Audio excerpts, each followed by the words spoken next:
Cili është dallimi midis vrimave të bardha dhe atyre të zeza? Nga ekuacionet e fushës të Einsteinit deri në drejtim specifik, një përfundim i formulave i cili ka dhe plusin dhe minusin. Një formulë e vetme që del dhe me plus dhe me minus. Dhe kur del me plus, kjo shpjegon vrimat e zeza. Kur del me minus, ajo shpjegon për momentin teorikisht vrimat e bardha. Vrimat e zeza janë vërtetuar eksperimentalisht. Të bardhat akoma jo.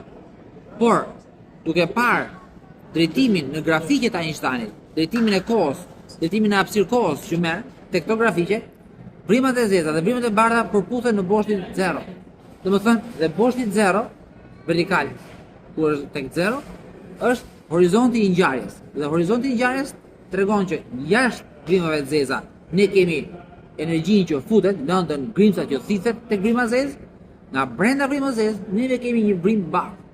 Domethënë, universi, hapësira brenda vrimës zezë, e cila është infinit, e pafundme, tregon për një vrim të bardhë. Që domethënë neve, tu, universi jon është një vrim e bardhë. Dhe jashtë universit ton, e cili është një vrim e zezë, neve kemi vrimin e zezë. Domethënë vrima e bardhë është thjesht një univers ose një vrim e zezë e parë nga brenda. Nga jashtë është vrim e zezë, nga brenda vrima e zezë është një vrim e bardhë.